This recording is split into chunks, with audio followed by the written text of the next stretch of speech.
my inner music geek nerd self was like, yes. You literally majored in music and performance. I think calling yourself a music geek is like a little understatement. No, it's accurate.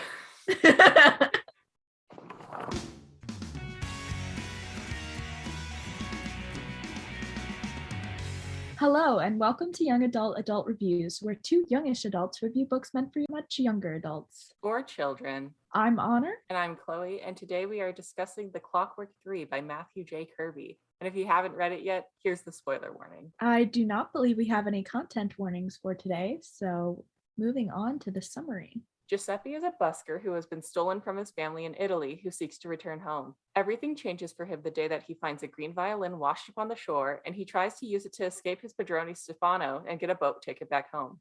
Frederick is a clockmaker's apprentice who is eager to graduate to a journeyman so he can open his own shop. His project? An automaton man made entirely of clockwork. The only problem is that he needs to build a head.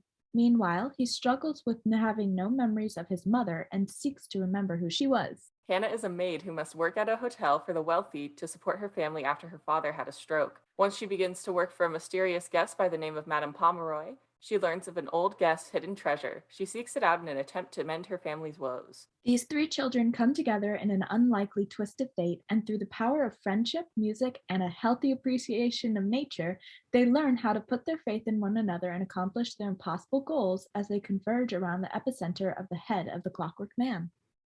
When all is said and done, they all get their happily ever afters, and though some of their past may never cross again, their hearts are forever changed for the better because of their adventures. Aww. Short and sweet. Chloe, how did you feel about this book? Honor, this was another one of my picks, so I'm just gonna throw that out there. Children's book, Scholastic Book Fair vibes, very similar to last week, except I did not pick this book to impress my crush. I picked it because I don't know if you ever went to a Scholastic Book Fair.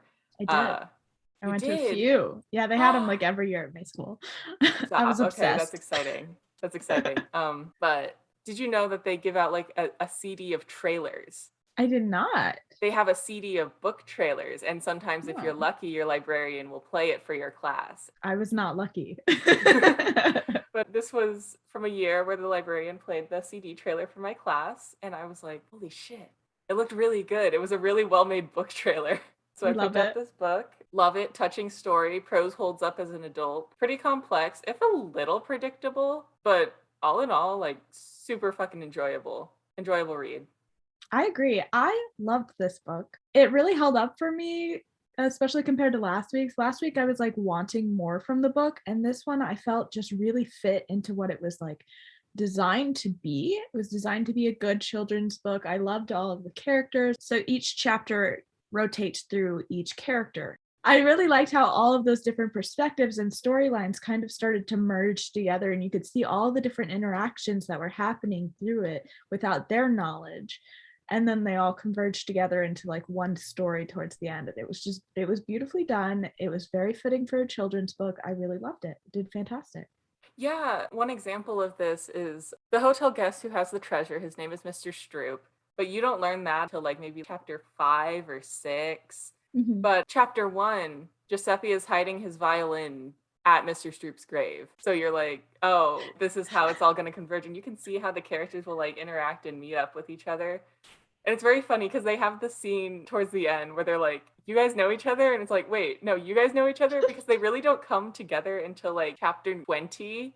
Yeah, it was 19 or 20. It was pretty late. I want to say it was 19. Yeah, that sounds right. It takes a minute for them all to come together, and when they do finally come together, they're like, I guess we all knew each other. We just didn't know we all knew each other. Anyway. Right?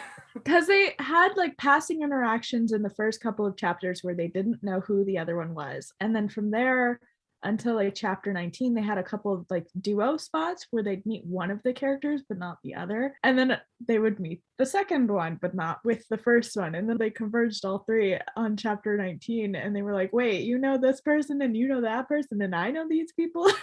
It was so funny. It was very much a moment where it's Frederick, Hannah, Giuseppe, Donkey. Literally. It's I just wanted to be included. Okay, I want to talk about Mr. Stroop's grave though, because he didn't even just hide it near like Mr. Stroop's grave or like by it. It was straight up in the grave. Yeah, he was like, this flagstone is loose. I'm he pulled the flagstone out and there's this like giant hole and he goes, you know what? This will fit my newly found violin. He needed Good a enough. hiding spot. It wasn't a good one though, it got found out. Because Pietro was spying on him, that little fucking rat.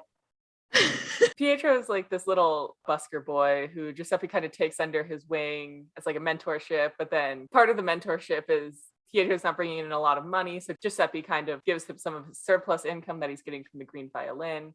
But then he sees that Pietro's just fucking around and running on the beach, and he's like, fuck you, I'm not giving you any more money. And then Pietro betrays him and tells Stefano where he's hiding his money for the boat to Italy. So there's a lot of interesting points with that. My first point is really quick, so I'm going to make that, which is Pietro wouldn't have had to tell Stefano about Giuseppe's hiding spot if Pietro had gone to the place where they normally meet up. Giuseppe was right there ready to like hand over the money and be like, okay, look, I made a mistake yelling at you. Let's figure this out. And Pietro was like, bye. So that was just like an unfortunate turn of events because it didn't have to happen, but it did, which was very sad.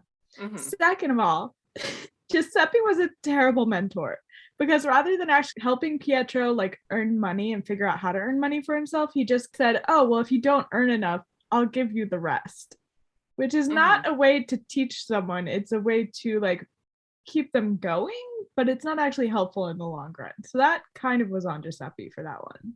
Giuseppe was also 12, so that's old enough to think of consequences. I think Giuseppe did the best he could. No, because here's the thing. He wanted to keep the extra money he was giving to Pietro. Mm-hmm. So if Giuseppe had actually wanted to keep that money, he could have found a way to teach Pietro how to earn money so that he could have kept the extra money he would have given Pietro. But he didn't do that. They were enslaved children forced to play music. I'm just giving my opinion, bestie. For a piece of moldy bread and a cup of curdled milk. Yeah, that's gross. Yeah, that was nasty. That was nasty. And they were like, fuck yeah, milk. And then they were like, oh, it's sour. Literally, how were these children not sick? Like, none of the children got sick. Immune system. Fucking COVID would not exist with these children. That's all I'm saying. Are you kidding me, bestie? These kids originated COVID, probably. Probably, actually. They just pass it along. They don't get it. They just pass it. Anyway, we should stop. I'm sorry. I had another note on Giuseppe. Go for it. I think that Giuseppe was too damn kind for his own good because very much he totally was. He grew up in this environment because he was brought to America at the age of 6, I think the book says, and he's been living there for like six or 7 years, so he's 12 or 13. And it's this very like rough environment where it's like you got to get the best street corner so you can bring home your money and get dinner and not get thrown in the rat cellar. And he kind of rebels against that in spite of himself, though. So in one way, there's like strength that he still has this moral center, because we see what happens to the boys who don't have a moral center. They're like gonna kill a fucking priest. It's so funny. It's like at the end of the book, and like the final conflict is happening, and Stefano has Giuseppe, and the two of like his best boys are with him, and the Reverend, who is Giuseppe's friend at the church where he hid his violin, it's like, you guys would have the sense to not harm a man of God. And in his head, Giuseppe's like, yes, the fuck they would. He was like, they will kill you. But they had the interaction earlier where he like ran in with the one busker. Paolo was like following in after him, or was it the other one? Whatever. It was one Ezio, of the two. They're the same person. It might have been Ezio. They're basically the same person. They're basically the same. It was Paolo or Ezio that was following him into the church, and he walked in there. He saw the Reverend, and the Reverend was like, "I'll protect you. We'll get him out." And and Giuseppe was like, actually, I'm realizing that they're gonna just hurt you instead, and this was a mistake, so I'm gonna leave." And the Reverend was like, you don't have to. And Giuseppe's like, no, you don't understand. I do. No, but he has like We'll die. He has this complex understanding. He has such empathy. Mm-hmm. I would argue that in terms of rating the character's empathy level, Frederick at the very fucking bottom. Oh, seriously. He's like got nothing. Giuseppe and Hannah are probably neck and neck, I would say, in terms of empathy. Yeah. I would put Hannah lower than Giuseppe, though. Would you? Yes, Interesting. I would put because her above. when people make mistakes, Giuseppe is much more willing to forgive them. Versus Hannah has to have like the evidence to forgive them. Like she's willing to forgive. Yeah.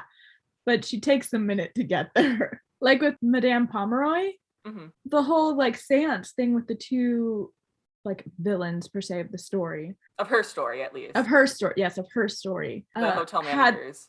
The hotel managers had the seance with Madame Pomeroy and they were like, oh, like Hannah's not useful to you, blah, blah, blah. Hannah was like, oh, Madame Pomeroy has betrayed me because she's helping out these two people that are going against me and trying to like kick me out and take the treasure that I want, kind of thing. But she never talked to Madame Pomeroy about that. So Madame Pomeroy has no clue that this is a betrayal of some kind to Hannah, right? It's just a normal average seance day for her. And Hannah's like, how dare you? Just a normal seance. And I know. And even later, she admitted that she was like, oh, Madame Pomeroy didn't know that this was a betrayal, but because of that, I'm still not going to like go in and forgive her in person. And it was like, girl, because then she gets embarrassed. Well, Hannah is such an interesting character because she's very sweet and she's very sweet, loyal and hardworking, but she has this anger festering inside her that she's reluctant to address and admit that it's there. And I think that really shows in how she holds a grudge and the actions that she takes. Because at one point she steals a diamond necklace from Madame Pomeroy to try and pay for some medicine for her father. That is around the seance scene. She's like, whatever, I'll explain in the morning. And then she brings it to one of her friends at the hotel to try and sell. And he brings it right back to the management and they fire her. And she's like, fuck. And then she's mad at like everyone and everything. She's like, I hate my father for having a stroke. I hate my sisters for always being hungry. I hate my mother for being weak. And she's like, and I hate myself for letting myself get consumed by this. Yeah, I think her anger stems from a lack of control of the things happening in her life. She wants to be able to help her father and her mother and her siblings. And the only thing she can do is give money to them, and that's not directly solving the problem. So I think that's where her anger comes from, is because she can't fix these things that are causing her pain. I would absolutely agree. Yeah, and like if she thinks about it a little bit harder, she's like, I don't hate them, I love them. She comes back around like pretty quickly. But like also in the scene with the Archer Museum where they finally steal the Magnus head for the Clockwork Man, she gets mad at Frederick. She's like, what the fuck were you thinking? That was so reckless.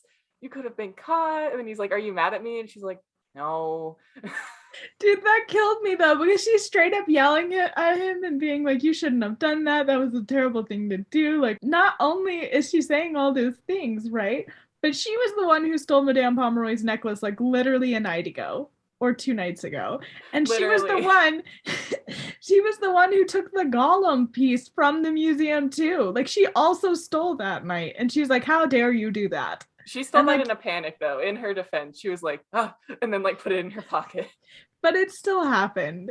And that is a hypocrite. Hannah's a little bit of a hypocrite, but I think it's okay because again, she's also 12. She's like, I learned my lesson from the first time I did it. Why didn't you learn my lesson from me doing it? She's like, stealing is bad, Frederick. And he's like, I'm just borrowing it. It is freaking borrowing. That was so funny. Like the whole time, he's like trying to figure out how this clockwork head works, this automaton head. And he's like, oh, I'm just borrowing it. I'm going to give it back. Like, no worries. And then he starts like figuring out how it works and like putting it back together and then attaching it to his own like automaton body that he had hidden in the shop. And he's like, oh yeah, I'm going to give it back. Like, no worries. Okay, but he whole ass restored it. He did, but he was not going to give it back. He was not going to give it back. It was going to stay on his Clockwork Man. Everyone knew that. Everyone could see that. They were all like, yeah, you stole it.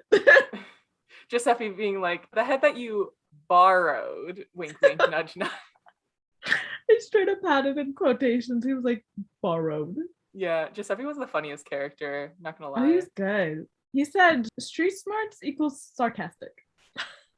He said, I'm a little street urchin. What is it with street urchins being our funniest characters, though? I think it's just the archetype of the street urchin character. Okay, who holds up better, Sage or Giuseppe? I still vote Sage, but Giuseppe held a good, like, he had a good run. Giuseppe wins out on not being fucking stupid. Yes. And thinking about the consequences of his actions and also having a sense of self-preservation. Damn. But overall, Coming at Sage right now.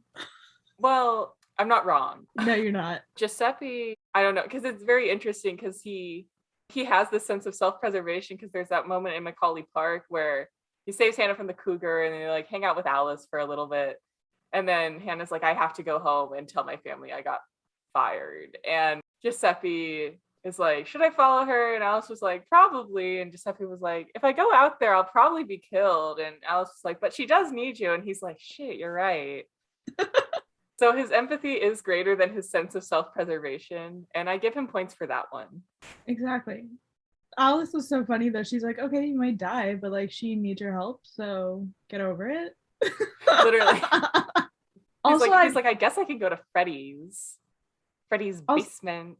Yes. Also, I loved that Hannah went through this entire struggle of like she was gonna go to Madame Pomeroy. Okay, so Hannah's father is sick. He's bedridden. And he gets a bed sore because his wife and Hannah's mother isn't turning him over enough. And the bed sore gets infected. So the doctor comes, they say he's gonna lose his leg. Hannah gets all upset. She's like, he's not gonna lose his leg. We're gonna get him medicine. But the medicine costs $20, and that's a lot of money. That's like a whole paycheck for her.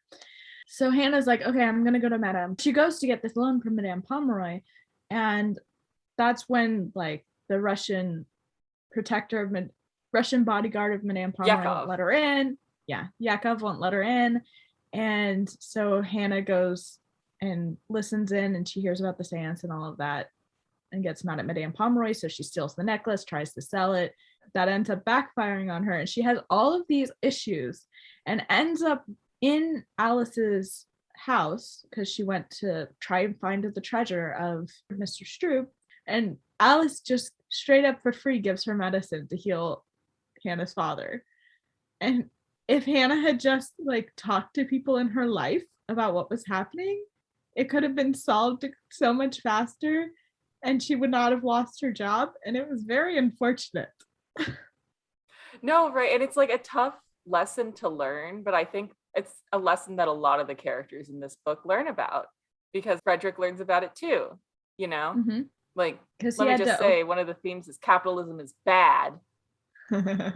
as we see by how willingly they help one another and how if it's to save someone's life, then it should be free kind of things, you know, mm-hmm. just socialism things, I guess. But Frederick also struggles with the lesson of like needing to just talk to people and trust them because his clockwork master Branch, who's like teaching him all the stuff that he's learning in his apprenticeship, cares about him very deeply. And he literally has a scene where he's like, Frederick, I know you will never look at me as a father. And I'm like, first of all, kind of out of pocket. Like, are you sure you're not projecting there? Do you view him as a son? But Frederick's like, definitely won't happen. And then later Frederick's like, well, maybe. Daddy, sorry. He goes, you may not even view me as a friend, but I do hope that you will one day view me as someone that you can trust. And Frederick's like, not gonna happen. But then eventually one day he's like, Master Branch, I messed up. After the Clockwork Man like goes and saves Giuseppe and Pietro from getting kidnapped by Stefano, and then the Clockwork Man gets the shit beat out of him. Literally. And he's like, I can't repair this by myself. And the museum guy's knocking on the door. And he's like, you stole my head. And Master Branch is like, fuck off. Master Branch is like, you searched already. You're going to need a warrant this time. I think Master Branch totally freaking knew the Clockwork Man was down there at the time. He was like, I'm not letting you in. I already know he messed up. I'm not letting him go down easy. Right. I really liked Frederick's character arc in terms of just becoming who he was meant to be, because we see him at the beginning of the story and he's very secretive about what he's doing. He's not even willing to tell Master Branch about the Clockwork Man, and he gets the pieces for it by like lying about things and stealing, and it's like he could have just been honest and it might have still worked, but he didn't even try that, you know. And then we get to the point where Hannah starts asking him questions about his mother, And then he starts thinking about that and he's like, I don't have time to think about that. So he just stays up working through the night. What? He said trauma, we don't know her. No, literally, he's like, I'm working on my Clockwork Man. I don't have time for this. And Master Branch is like, you like haven't been sleeping well, and I think it's like has to do with something about your mother. And in his head, he's like, of course it doesn't have anything to do with my mother. I've been staying up late working on the Clockwork Man. And then he like has the epiphany where it's like, I've been working on the Clockwork Man because I don't want to think about my mother. Literally, he said vicious circle. He said, oh no. But then he tries to like accomplish these things on his own. And like when it doesn't work, he sees how the people in his life kind of step up to compensate for what he can't give. And that's how he learns to trust. And I think that's really beautiful because it's like they don't really give him the opportunity to say like, no, don't help me. They just kind of go and help him. And it heals him a little bit because he had a rough upbringing in a sweatshop orphanage before he was rescued by Master Branch because he was good with machines. Okay, that story is so messed up though. Oh my god, but it like really happened. There's like this book is based incredibly in like real historical evidence. Oh, I know. Yeah, but I don't know. It takes place in New England, I think. So like, can we talk about how much Frederick is a simp though? Oh my god, he was such a simp for Hannah. It was so funny. He was like her chemise. He was like, I don't care about her when he like met her on the street kind of thing. And he was like so rude to her. And then she starts coming to his shop every so often because Madame Pomeroy had like commissioned a clockwork piece. Yeah, commissioned a clockwork piece and employed him and his master. And so Hannah kept coming to like check on how things were going kind of thing. And he'd be like, oh, I want to like kind of talk to you a little longer. You want to stay? And then she and Madame Pomeroy invite him to the opera, and he straight up is like, okay, now I need to get like a whole new outfit because I don't look good enough. And he says it's for the opera, but we all know it was for Hannah. No, literally. Okay, but it was like kind of cute though. They were kind of cute. But it's kind of cute because he fell first, and he saw her on the street when he asked her for directions before he even knew who she was, and he was like, wow, her hair is like so long and pretty. The way he described her, she was gorgeous. Literally. And it was so cute. And she was like, I help someone with directions. But the cutest part was when they finally got to the opera and he met them, and he didn't look at her at first because he was talking to Madame Pomeroy, and then she was like, oh, what were you working on that made you late? And he turned towards her, and rather than like actually saying what was going on, he just kind of like stared and like his jaw dropped, and he was like, you could just tell in his mind he was going, holy shit. Okay, but it's so cute. If you it's my favorite scene. If you like Guy Fawkes' first stories, Clockwork 3, and Giuseppe's just like part of it.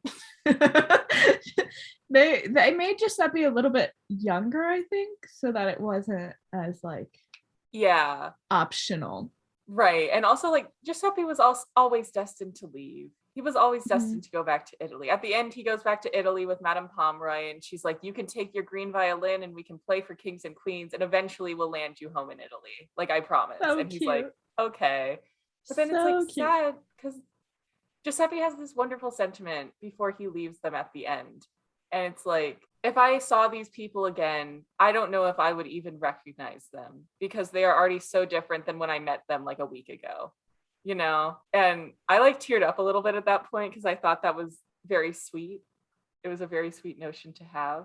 But I also think it's very true. And it's like sad that he has to leave. But you said that the last 10 pages of the book weren't loading on the PDF that you were reading on it. So you probably I was so annoyed.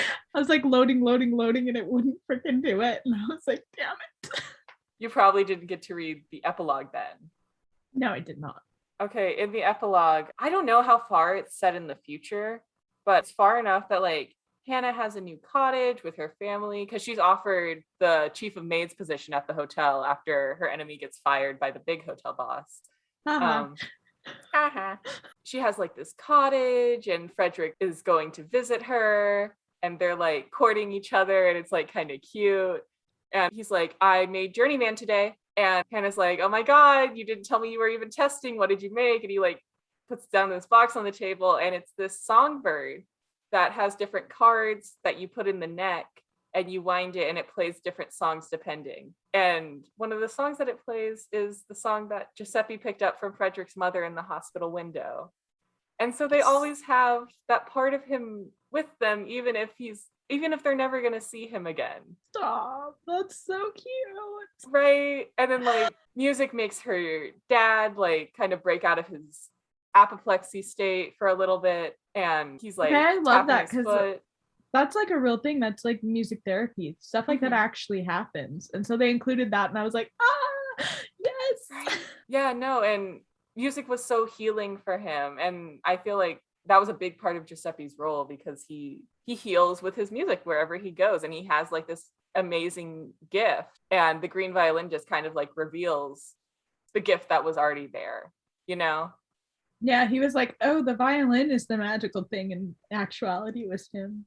And I think the difference is it was because he stopped playing for like money, for like a need, and because he wanted to play and he wanted to enjoy the music. Mm-hmm. So instead of thinking, what am I going to get from playing? He was going, what can I give from playing? And that's what just made all the difference. Mm-hmm. Just so cool. That was a good part of his character. My inner music self was like, yes. You literally majored in music and performance. I think calling yourself a music geek is like a little understatement. No. Like you have a degree in this honor. Do I? But you do have a degree. You graduate. No, but I thought that was very cute. I don't know. This book was just cute. It was so enjoyable. If you want to read this book, you will find this at any used bookstore. I guarantee it. I always see it whenever I go out and like, love that book. Love that book. But I have the cover without the stupid children on the front. I don't like the cover with the children on the front. I like mine. Okay, so I'm going to use that as a lead into the next thing. So you talked about that first when we were discussing the audiobook, because we discovered Spotify has 2 different versions of the audiobook available to listen to.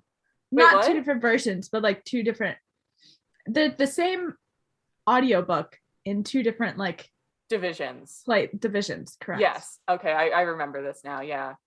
Yeah, so it has 2 different divisions of the audiobook. It's the same audiobook, just set up differently. One has like 211 chapters, the other has like 243. It was weird. Same amount of book. Literally, same amount of book, same reader. What the fuck am I saying? Skip that part of the story because I don't know what I'm talking about. Okay. The point is, you were talking about the cover of the audiobook and you were like, yeah, my book doesn't have stupid children on it. And I was like, oh, okay, that's cool.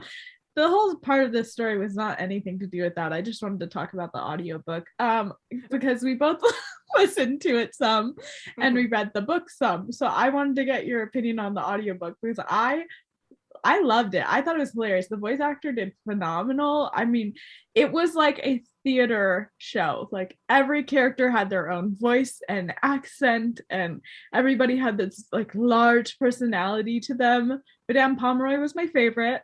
That was hilarious. He gave her this like deep gruff kind of a voice. It was a womanly deep gruff voice. It was very high and lilting. Yes, exactly. And you said you were like, oh, I don't think he's going to keep it up for the whole time he's reading this book. And then he did. It was phenomenal every time. He made a choice and he stuck with it. No, okay. If you also want to read this book, free on Spotify. Go and listen to it because every single character has a different voice. This man, I think his name was Mark Thompson, if I'm not mistaken, the person who read it. But Giuseppe sounded like an anime protagonist and Hannah's voice was like very soft and Frederick was like, I'm a nerd. and he had Irish accents and Russian accents and it was just like so exciting. It was very exciting. He said portfolio. That book is a fucking voice actor portfolio and it was so enjoyable. I didn't get to hear what he made the automaton sound like and I didn't either. I read that part. Yeah, I might have to go back. I kind of want to go back just to listen to that because I can only imagine how good it is. Yeah, it was Mark Thompson. He did a fantastic job. 5 out of 5. 5 out of 5 for Mark Thompson. For Mark Thompson, 5 out of 5. I was immersed. It sucked me in. I was having a ball.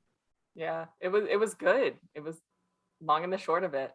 So you have read this book in the past, just Yeah. like last week's. What did you think of it with the reread? It was enjoyable. Like, I don't know what else to say. Like, it totally holds up. The nostalgia goggles are there, you know? Like, I had a wonderful time reading it because it was like a little predictable, but it wasn't entirely predictable. Because of course, like, Hannah's like seeking out the treasure, and this whole time you think she's gonna like find the treasure, but really she just has to talk to the boss of the hotel, and he asks her a question. He's like, I have the money, and basically, I'm gonna give you a choice right now. I will give you the money if you choose to let me have the park where she and Giuseppe stay for a hot second. And he's like, if you let me have the park for my industrial development, I will give you the money. But if you don't, I keep the money, the park stays, and I fulfill Mr. Stroop's dying wishes. And Hannah thinks about it and she's like, obviously keep the park. And that's what she tells him. And he's like, I like your answer. You know what? You're my new chief of maids. So she doesn't get the treasure, but she gets something better. And like, she didn't get the treasure, but she got the treasure. She got the real magic of nature. The real.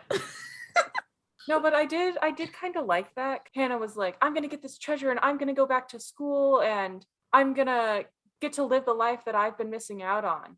And like, the fact of the matter is she can't go back.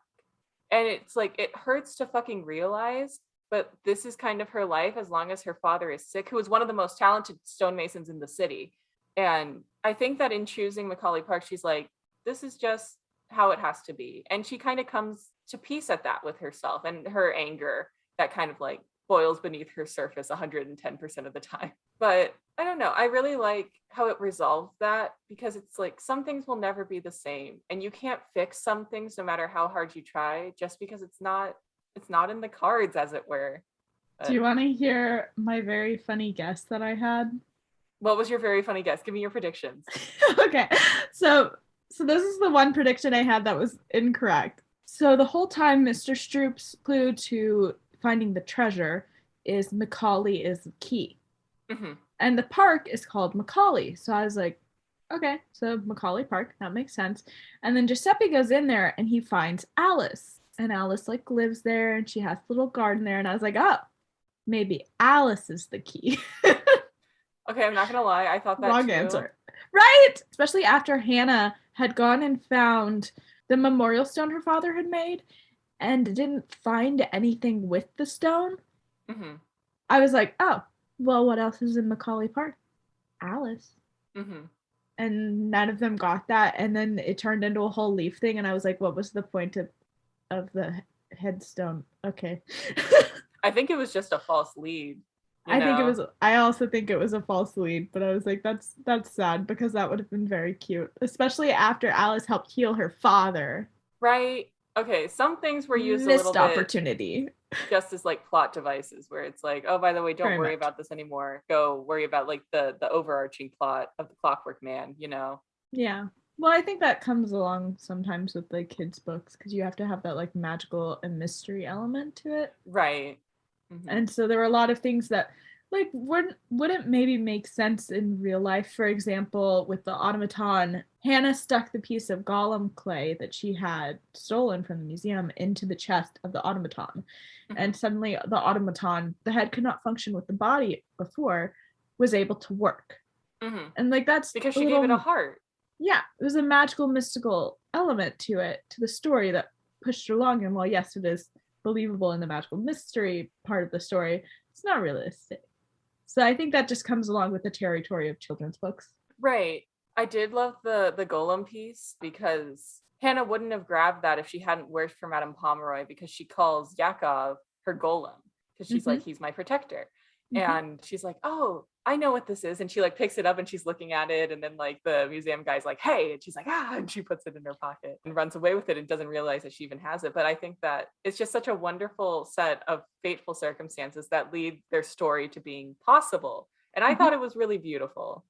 The tie-in with that I thought was the beautiful part was she then sticks the piece of golem into the automaton, and the automaton kind of runs out confused and everything. But when they finally get back to the automaton, he starts going, how can I help your problems? How can I protect you? Mm-hmm. And so it ties back into the whole idea of the golem as the protector, and he was being the protector because he had the heart of a golem. And it was like, wait, that's so cool. Right? It was such a neat tie into that idea. I thought it was really lovely. I would like to talk about the end of the book, because it's like this final confrontation in the Old Rock Church with Reverend Gray being like held hostage. Stefano's there, Paulo and Ezio are there, Giuseppe's there. And they like lock the doors to the church, and Stefano's like, I'm gonna fucking kill you. And he almost fucking does. He almost slits this kid's throat. It's like terrifying. But then Yakov comes in, and as Giuseppe's like getting choked out, and he's like, and he's like, the light is fading. Fucking Yakov pulls out a gun and shoots Stefano point blank. I was kind of shocked that they went there. I was like, what a fucking tonal shift. They murdered a man. No, and like Giuseppe's like, he saw a hole in his head. I think it was kind of fitting though, because that was very much Yakov's duty. And so once he found the people that he was going to protect, he was going to protect them, period. Right. Point blank, if you will. No, and they kept making references earlier in the book to like he was rifling around in his robes. Yeah, and I was like, oh, like he has a gun and it's implied, but I didn't think he was actually going to have a gun or use it. I didn't think he was actually going to use it, I should say. I like figured out it's implying that he has a gun. He was like, surprise, motherfucker. And then I liked how it looked like a tiger, and because the whole thing is like Madame Pomeroy was like the tiger lady, and they're like, oh, she travels with a tiger, and then she was like, now you know why they always say I travel with a tiger, and it's the gun. Surprise. It's a clever reinterpretation of words.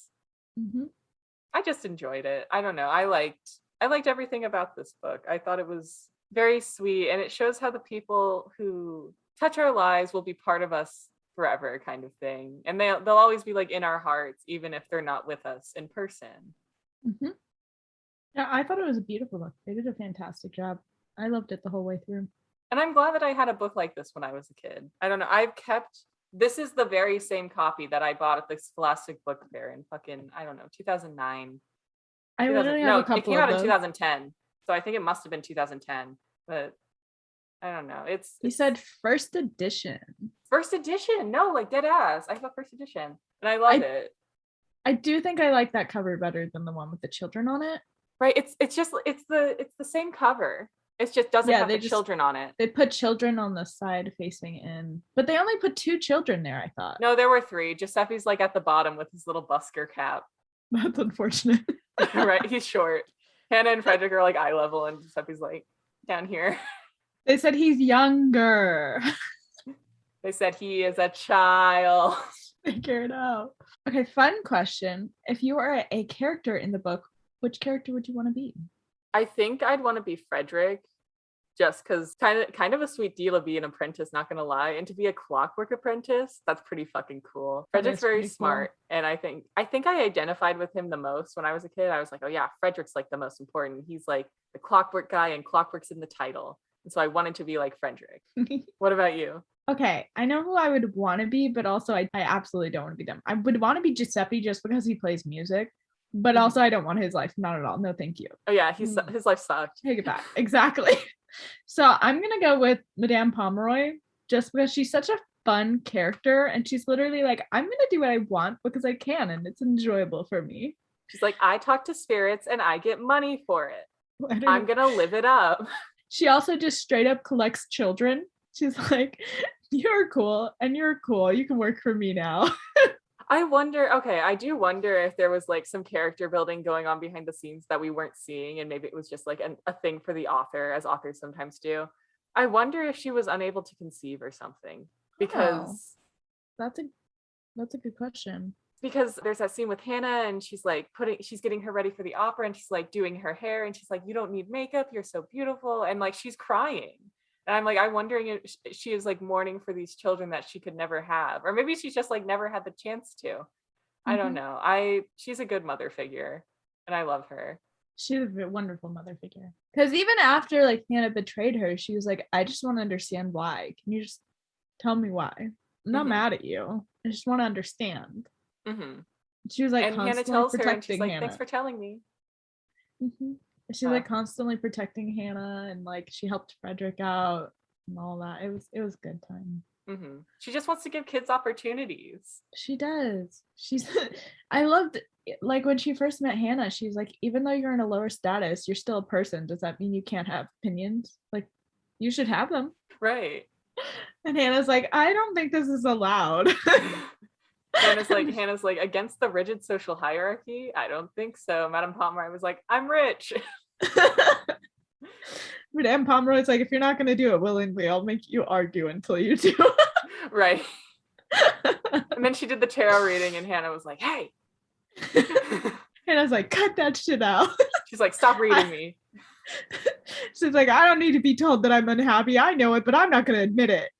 She said, I don't know where you're getting this information, but I don't like it. Literally, it was so funny. Honor, do you think that this book impacted you? No. A little bit. Okay. So I think some of the views and understandings that they had of like the world, what they saw, was very impactful. I don't think it's something that I would really think about much outside of the book itself, but it does make me think while reading the book. For sure. So yes, it's impactful during the reading, but it's not something I'm going to be in my everyday life and be like, wow, so that's how they thought of this. That's brilliant. Well, I wasn't meaning it like that, but thank you for humoring. You're welcome. How are you meaning it? Live your life with the Clockwork fucking 3 as your Bible. Jesus Christ. No. It's the only way to do it. Go big or go home, bestie. Go find your hotel maid. Go to the opera with her. Build your songbird. Build your songbird. It's not that hard. Well, how are you meaning it? I don't know, just like, is this like a good book that you will think about from time to time? Think of fondly time to time. Yes. Okay. If I see this book out in the wild, you know, when I'm in bookstores and it just pops up, I'm going to be like, oh, I remember that. That was really good. You know, I'm going to think through the whole story. And I might even think, wow, I should reread that. And then I might even reread it. So yeah, impactful. Okay. How about you, bestie? Well, I think this book had its impact on me. It's had its turn. It's been on my fucking do you know this book has survived so many shelf purges over the years. And I think that enough like speaks to its impact. I didn't remember everything that happened. I remember there was a little Italian boy named Giuseppe. I remember there were 2 other people, and I remembered one of them was building a clockwork man with the head. And I remember the green violin, and I kind of remember the treasure. I remember the basic beats. I didn't remember exactly what happened, but like I thought back on it, and I was like, this is a good book. I'm not getting rid of it. So I didn't. And I think that speaks enough for its impact on me. I think it does. That's good impact. And I definitely think if I buy this book, it would stay for a long time on my shelves as well. That's good. Yeah. I just think that as an adult, I think the lessons are just kind of like, they're true. And I'm like, yeah, like that's absolutely true. Like, it's relevant through anyone's lives, I think. Yeah, it's just like such a resonant message, and like allow me to make a metaphor here, or a simile rather. What if I said no? Anyway, like books getting discarded from a shelf, like you kind of pick the friends that you hold on to. And even if like sometimes you have to let go of people, whether because of like circumstances in their life or circumstances in yours, or maybe just like something for both of you, they still impact your life and they touch you forever. A good friend is like a good book. And with that, let's go to ratings. Okay. Shall I go? Yeah, you go. What do you rate this book? I rate this book a solid 4.5 stars out of 5. I like that rating. It was very good. I thoroughly enjoyed it. I will say the audiobook gets a 5 out of 5 for me. Oh, for sure. Like last little bit just was added in there. You got to hear it to understand, but it was beautifully done. Masterful. The book itself had really great storylines. I loved how each character kind of intertwined through all of the different viewpoints and storylines and everything. I loved the overarching story. I did think like I talked about, there were a couple of spots where it seemed, well, you talked about, there were a couple of spots where it seemed to kind of just go, oh, that's not relevant anymore, move on. It was just a plot device for us to get through. So that's where it lost points. Yeah, it's where it kind of lost some points for me. Otherwise, fantastic. I enjoyed it. I would recommend it honestly to anyone who reads children's books. I would especially recommend it to children. I'd say ages, 7, 8 up? Easily, yeah. I mean, Easily. Yeah. it's not too hard to understand. It's a complex story, but it's like pretty simple. But the language is a little advanced. I don't know. I feel like that's some why I'd kids say definitely 7 would not or know 8. what's happening. I would also recommend it to people that enjoyed The Invention of Hugo Cabret, because automatons, same kind of storyline, children searching for things. You know, it's got a lot of the same features. So I feel like if you liked the one, you'll like this as well. Yeah. How would you rate it, Bestie? I would probably rate this also a 4.5 out of 5. 4.5, 4.75. Again, Nice. losing points just because of like the kind of red herrings that it throws at you in the story. I feel like I noticed on the cover of the audiobook we were listening to, it said the unabridged version, which implies that there's an abridged version. And I'm like, I can see why they would need an abridged version kind of thing. Not that like I didn't enjoy any part of this book. It was just like, I can see how this would be like a little long for the target audience, especially. Overall, thoroughly enjoyed, would recommend to adults looking for a little nostalgic perspective, or children looking to just kind of like learn what it means to trust other people, you know? I would also recommend this to people in the film industry, because why the fuck isn't this a movie yet? Honestly. It seems like it should be a movie, don't you think? I feel like it has the vibes for it, yes. It has the vibes for like, or like a TV show even? I'd say movie. I can see it as a TV show, actually. I feel like there's not, well, if it's like a short TV show, yeah, like 6 episodes miniseries. Yeah, 6 to 10 episodes kind of thing. Depending if you do an hour long or like 30-minute kind of thing. I think you could tell the story in 6 hours on the screen. Yes. But that's I think it also fit a movie just as well. Yeah. But I think it'd be good. Anyway, I'll get back to my contacts in the film major. I'll talk to Izzy about it, and we'll not her see being you guys mentioned twice in the she's gonna be like a recurring character. None of you know her, but she's here. She's here in our hearts and our souls. Anyway, we have to get to the outro time. All right. Thank you for listening. We upload our episodes bi-weekly. That is once every other week, not twice a week. That is too much reading if we did it twice a week. I could not do it. Facts. We also have other social media platforms, including Instagram, TikTok, and YouTube. You can follow us at Young Adult Reviews on each site. We also, exciting news, just created a Goodreads account. So that is also Young Adult Reviews. So check us out. We're going to be posting reviews of the books we have read on the podcast, and we will be posting reviews of books we read on the side. Yeah. So give us a follow and a like on any of our socials. We'd really appreciate it. Drop any suggestions that you have for us for books. We may read them, we may not. It depends on our time. They'll probably go on a list at the very least, though. It will, yeah, it'll always go on the list. It just depends when we get to it. For sure. We have lives, people. Yeah, I work at Chipotle. It's like a whole career. Anyway, thank you for watching or listening. Thank you for listening. Thank you. As always, we really appreciate you for making it this far through our antics. And as always, that's a wrap. That was beautiful. I'm pretty sure it's the No Dust Jacket. No Dust Jacket. That's a lesson for you. Fuck you.